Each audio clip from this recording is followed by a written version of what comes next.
James Earl Carter Jr. was born in Georgia in 1924. He had humble beginnings growing up on a peanut farm.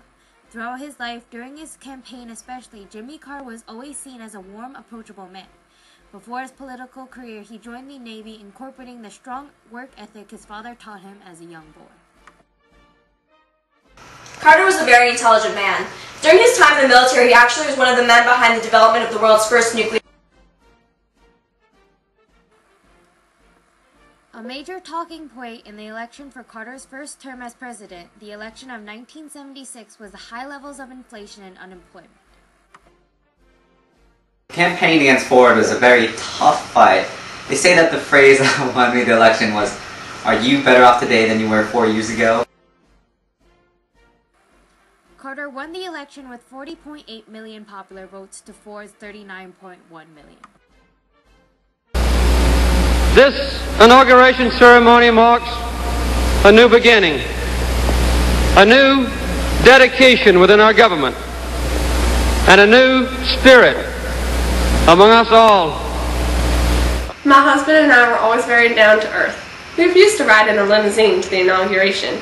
I think this really sent a message to the American people about what kind of president my husband would be. Carter had a lot on his plate regarding both foreign and domestic policy upon entering the White House. Ford had left him with severe economic crisis. Inflation was at 14%, the highest it had been in over 3 decades. In 1970, gasoline cost 36 cents. 10 years later, during Carter's administration, it costed $1.19. I stated multiple policies to try and help the economy, such as voluntary wage and price freezes.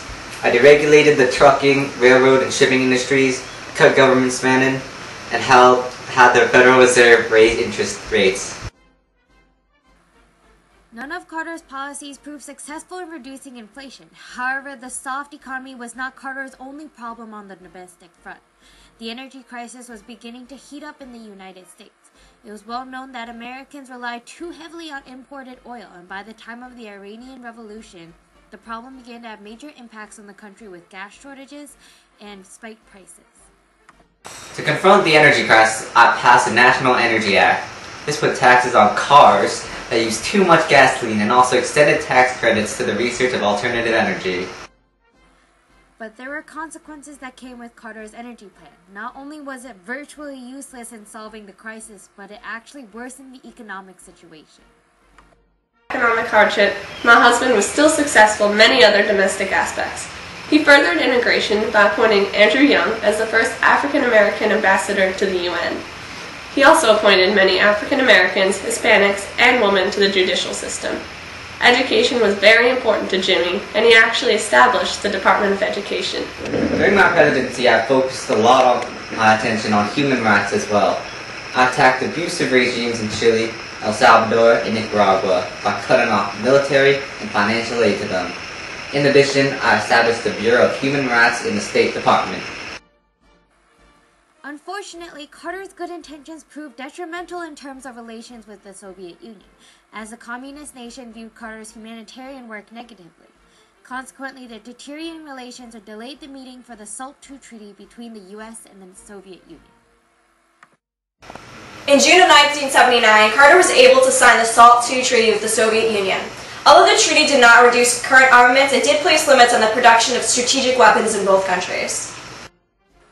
Carter's most notable foreign achievement was perhaps his role in the Camp David Accords.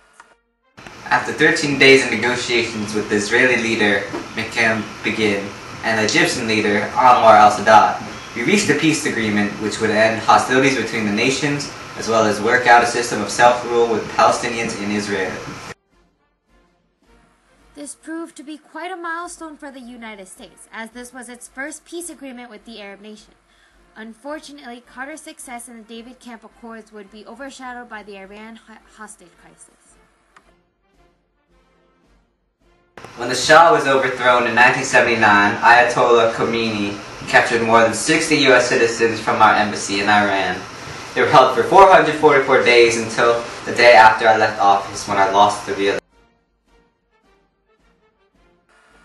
Carter's 4 years in office were riddled with crises. However, his legacy as a champion of human rights earned him a Nobel Peace Prize in 2002.